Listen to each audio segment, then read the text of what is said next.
If you're feeling stuck, let's walk through the organization of vertebrates together. Directions. Below are 19 cards, each labeled with a number 1 through 19. These cards list characteristics of different vertebrates, which is a group of animals that all have a backbone or spinal column. That's most animals that you probably can think of. You will not see pictures of these animals. You will only see their characteristics written on the cards. You're going to read through the descriptions, think about how scientists classify living things, create 5 to 9 groups that the animals could fit into, and then think, how could each group have an organizing explanation? So for example, you might organize your animals into groups such as animals that live in the ocean, or animals with sharp teeth, or animals that fly. It's really up to you to decide which organization do you think makes the most sense for these organisms. After that, you're going to put the different cards into the groups that you've created. Remember that each group should have at least 2 animals, and then you're going to answer 2 reflection questions below. So here's an example of one. This is organism 19. It has 4 legs, lays soft eggs in water. Its young, which are tadpoles, breathe with gills and swim using fins. They're cold-blooded, their skin is moist and non-waterproof. Now, that might sound like an alien, unless you know that it's a frog. Frogs have 4 legs, they lay soft eggs, they have tadpoles, they're cold-blooded, and their skin is moist. Well, okay, that doesn't sound that weird. However, a taxonomist would really only care about its characteristics. So the description, instead of what it looks like, because the characteristics tell us the story of evolution, whereas what it looks like can kind of throw us off sometimes. So then I come down to the groupings.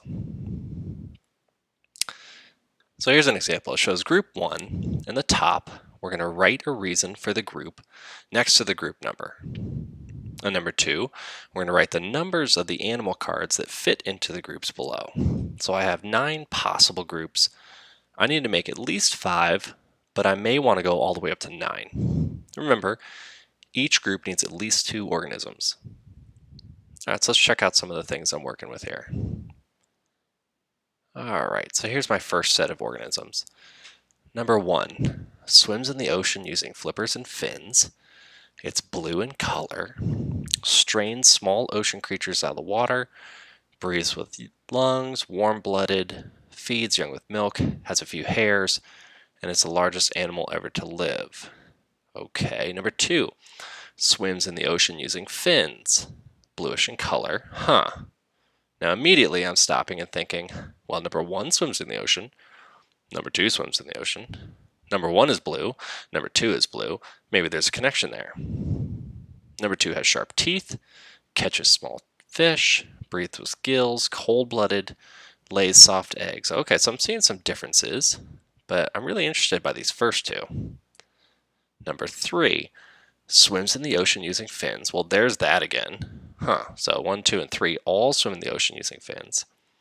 It is also bluish in color.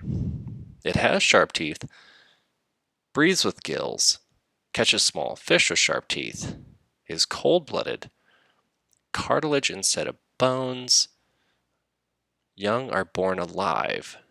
Whereas this one says eggs. And skin is made of tiny, sharp, tooth-like scales.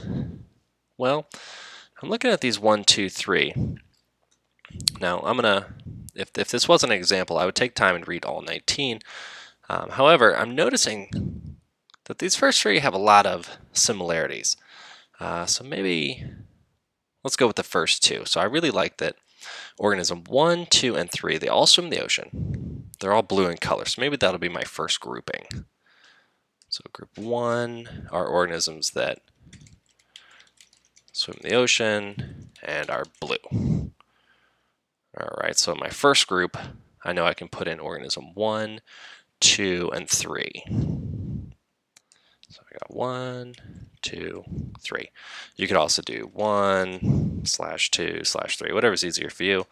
I personally like the look of commas. All right, so I'll keep going. Let's get to organism 4. It's a large extinct marine creature. Swam in the ocean using fins. Ooh, okay, so now I'm back up to 1, 2, and 3. Has sharp teeth. Oh, kind of like 1, 2, and 3.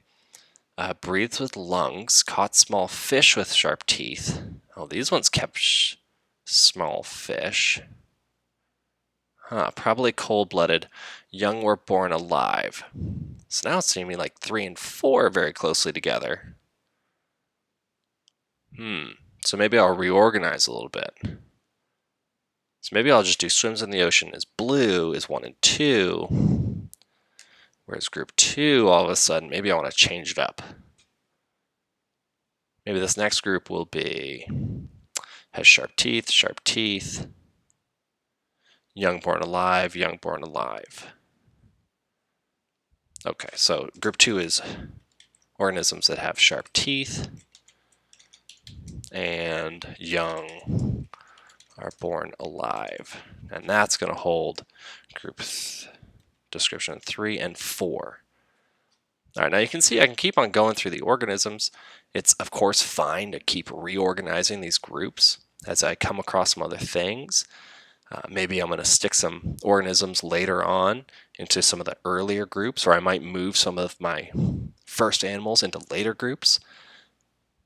This is exactly what taxonomists do. They look at lots of different animals and their characteristics, and they try and put them in groups that make the most sense.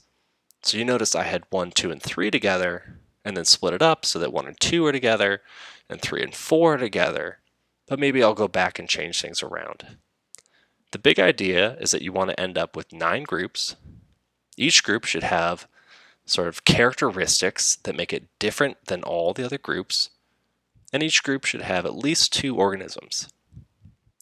Give it a shot. When you're done, go ahead and answer the reflection questions, and then turn it in.